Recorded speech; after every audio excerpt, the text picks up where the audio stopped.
And hello and welcome back to Battle City. I'm your host for this event, Jem. So, with me, I actually have two of the competitors in Battle City to record this with me, with Cappy and Manast. Hello. Hello. One's British, one's weird. You pick which is which. I'm gifted. I can be both. True. Alright, well, so, we're here for your Week 1 update. There have been 10 battles in Week 1, as obviously, with 20 coaches, that's how math works. Alright, so, thanks to our good friend Zach, who made these lovely notes for us that I'll be slightly using, because, we don't judge people in their special interest here. So, in the Muto division this week, we had two matchups with, McWhite versus Rolling and Bacon versus Fluxy. The results of these games were actually kind of lopsided and pretty equal to each other. McWhite versus Rolling went 10 rounds and ended with McWhite clearing 3-0. Let's see. Looks like I don't have many notes on here other than the fact that Chansey did a lot of cleaning up in this game. But then we have Fluxy versus Bacon, kind of a similar route with Bacon taking it in a 3-0 sweep with 11 turns taken.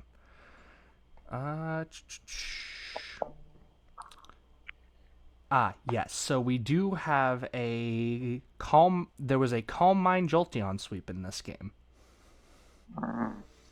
Apparently, we had substitute Calm Mind, and then Jolteon just did work.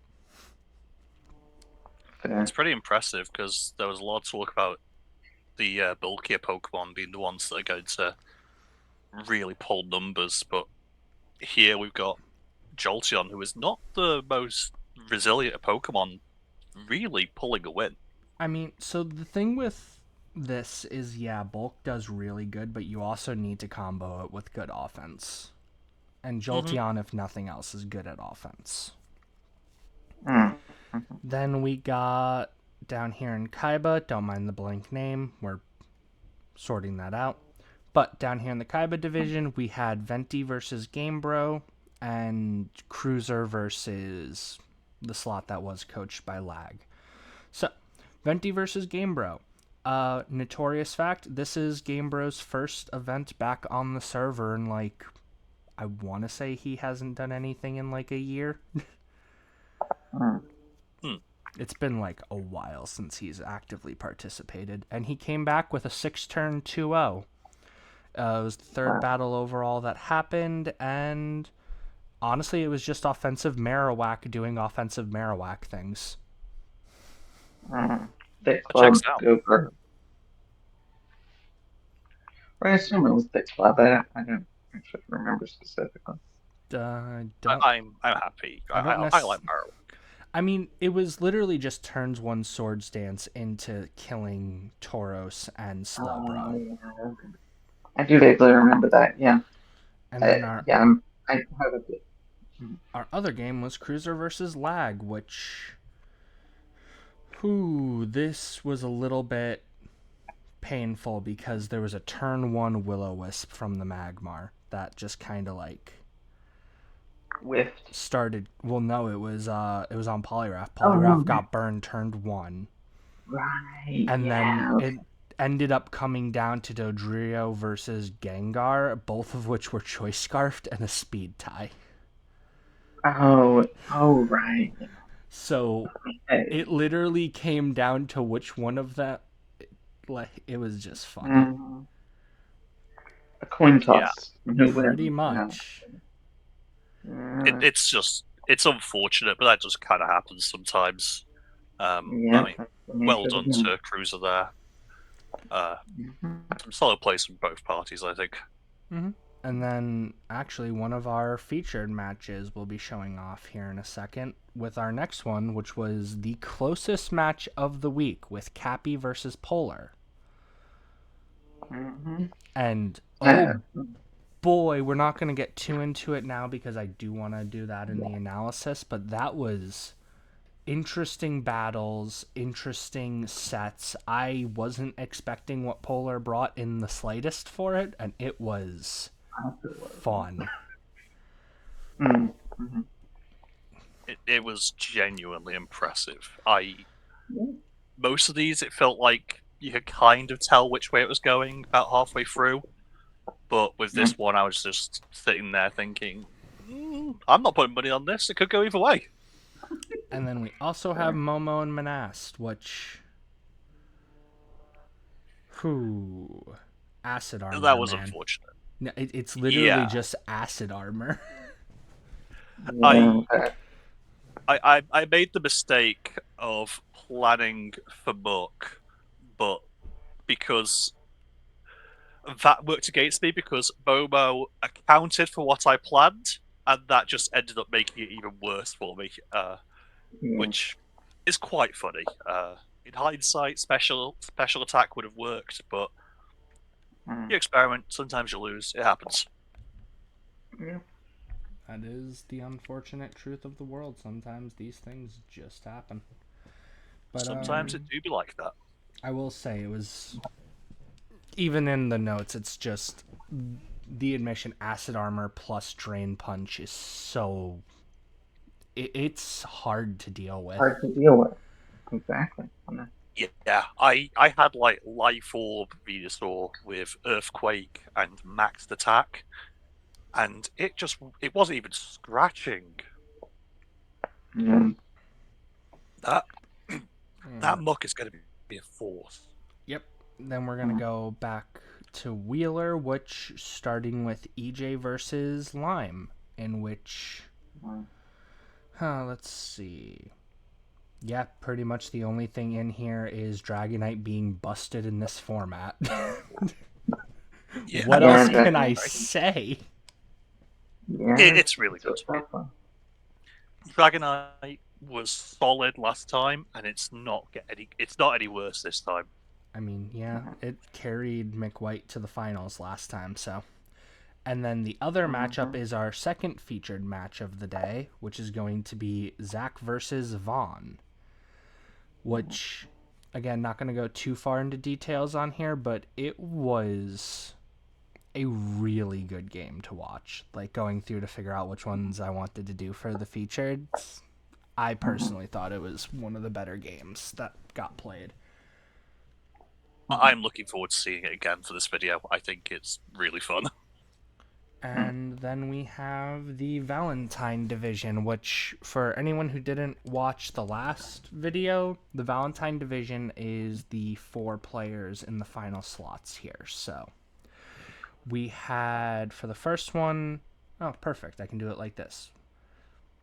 He told me how to say his name, I do not care. Flame versus Rickles.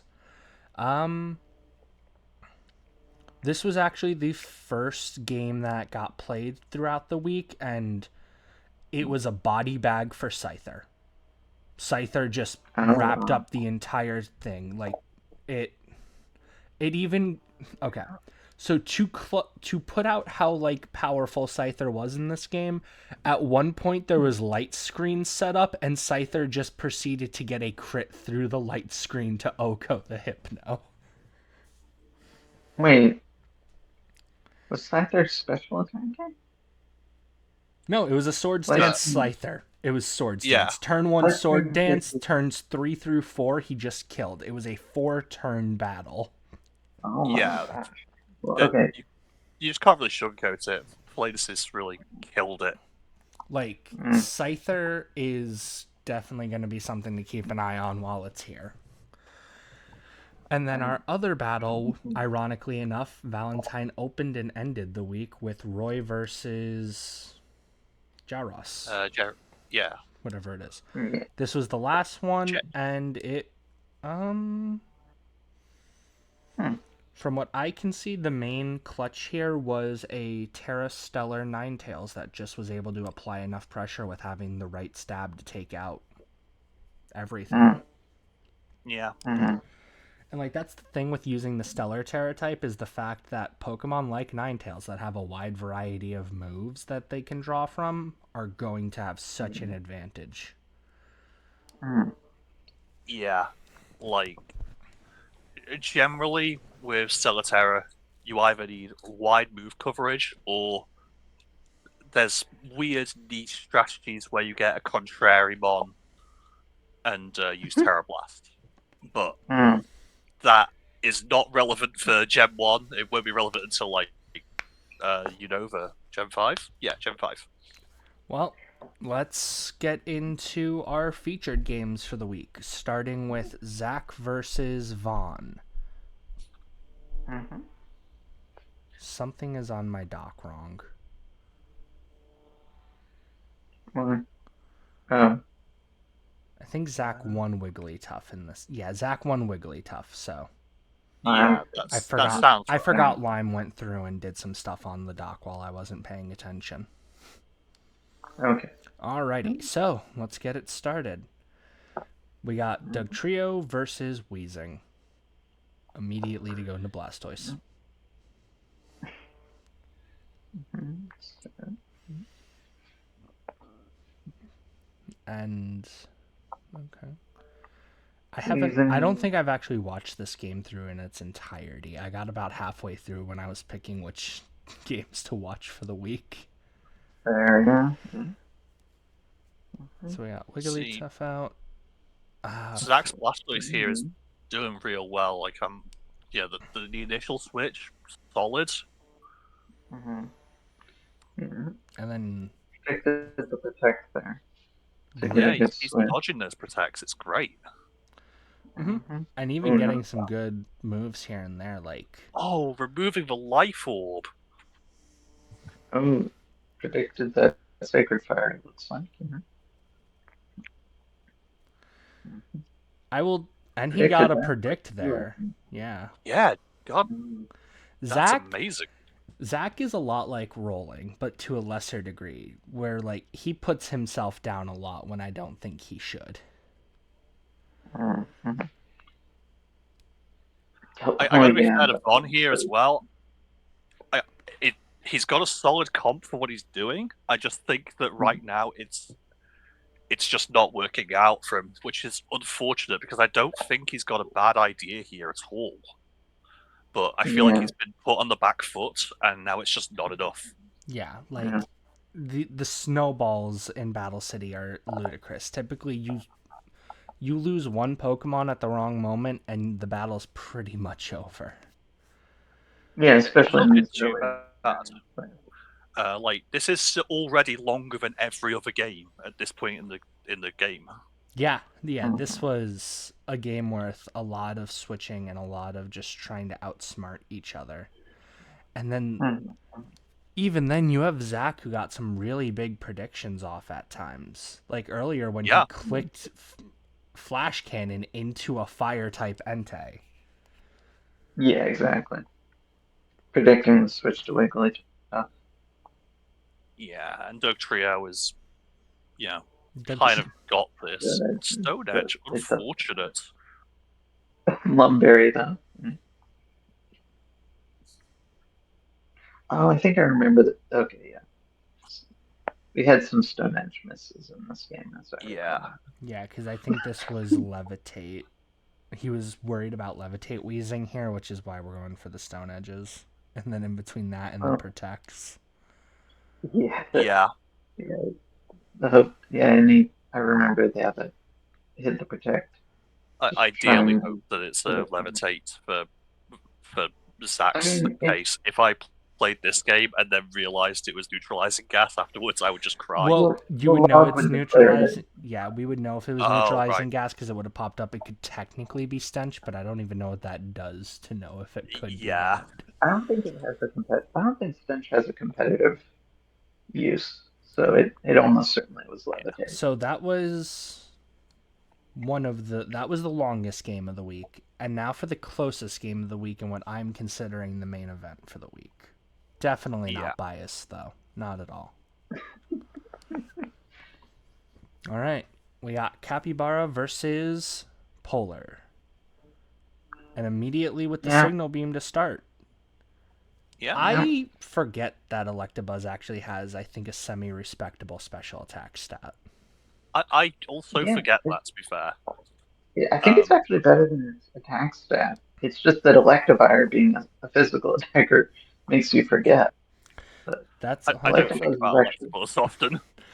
And then here is what I was talking about with a very unique strategy from Polar. He set the Trick Trick Room. Room. Oh, I should have Yeah. gone for another. I was going to say, is there a I thought he reason was- we didn't signal beam there?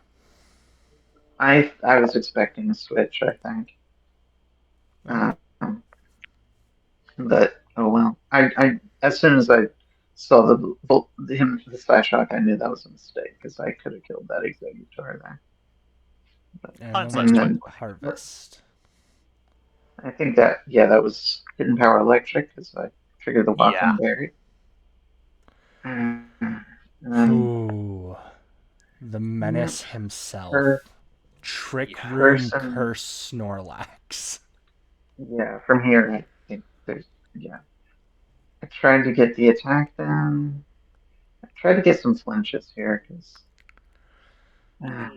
Wild Charge. That's a good pick here. But I didn't know that Snorlax had that. I had checked Snorlax's moveset before the game, and so I knew, actually I was expecting Supercell Slam, but So, or Thunder Punch. if I remember correctly, you said this was Wide Lens for the high jump kicks? Yes, and Reckless. Because my plan was that a high jump kick, if he didn't have the fighting resist berry, high jump kick Reckless would OHKO any Snorlax. And Wide Lens also increases the accuracy of Rock Slide to 99% for Charizard. So Yeah, I've seen the vision. going into this game, I kind of thought that I was prepared that Hitmonlee had a chance to sweep the whole team. But he using, I think, Polar's plan of, I suspect honestly that all three of them had resist berries for their appropriate weaknesses, and that just worked out for him. I think that was a good plan for him. I do have the feeling that if you'd be able to eliminate the Executor turn 2, then you might have actually won. But Yeah, that's fair. I mean, that's still a really small margin of error. Like, this is the closest game, as we've been saying, and I appreciate that. Yeah, you I was beating myself up about. Do we no, know the Charizard's? Do we know the Charizard's last? We don't know the Charizard's item, so it very easily could have been the Rock Resist berry.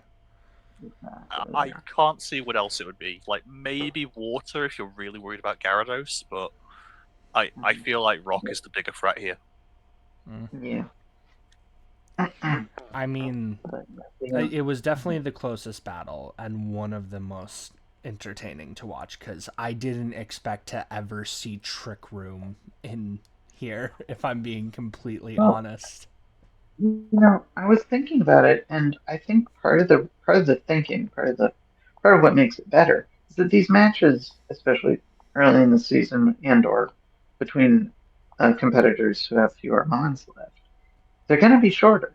So the four or so turns of Trick Room that you get mean more. I mean, right? If we're being completely real here, let's see. So Gamebro versus Venti was 6. Lag versus Cruiser was 10. McWhite versus Rolling was 10. Bacon versus Fluxy was 11. 8 for EJ Lime, 25 for Zach Vaughn, 10 for Ewan Polar, 10 for Momo Monast, 4 for Rickles versus Flame, and 9 for Roy. So I would say on average, probably it's about 10 turns. If I do the math, it might be a little bit different. Yeah, no, that's fair. But yeah, like Trick Room, I think is when the team size counts are so low, I think Trick Room gets better because the games aren't going to last as long. Just simple as that. I think that's fair. I used Executor last season, and I'm Hmm. really happy to see it pop off. Just because Yeah. I really did think it would be able to pull off numbers, and it didn't for me. I'll be honest, it really did not work for me.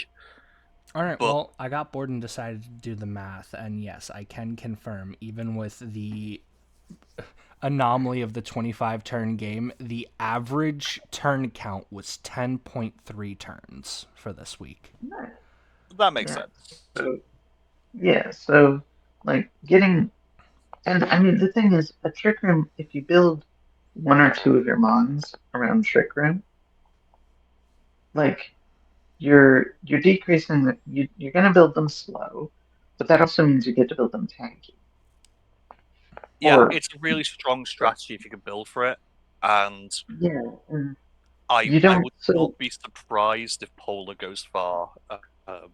Just Mhm. off the back of that, I mean, it's a I would really even, solid core. outside of that, I would argue Polar's probably a favorite in.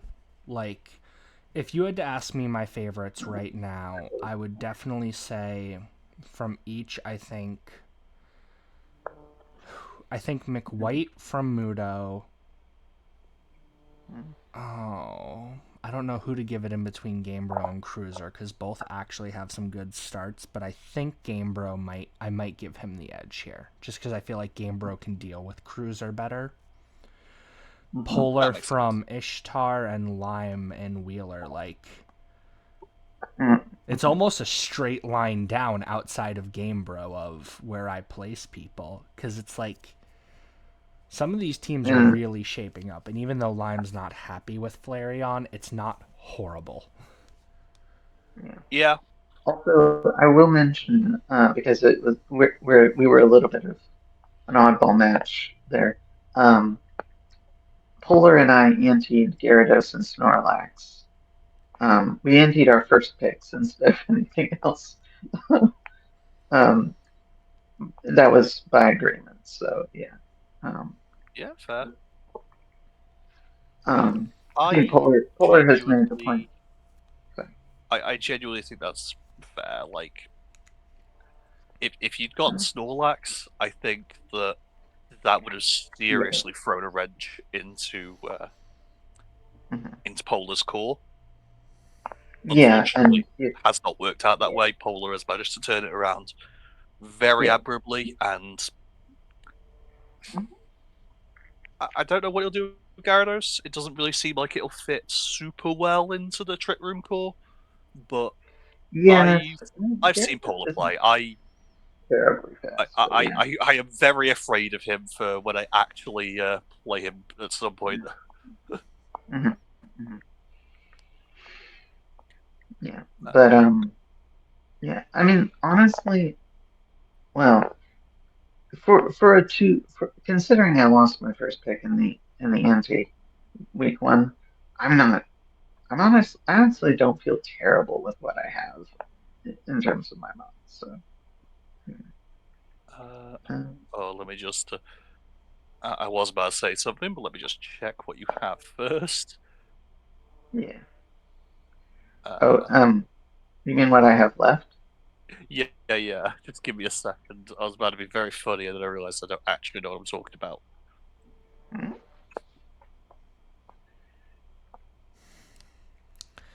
Well, Uh, I think this is where we will call this for right now, though. It has been fun having some different voices on because I just enjoy having people around.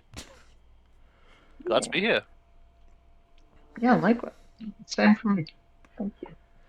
Well, until next time, and by next time I mean next week, arrivederci.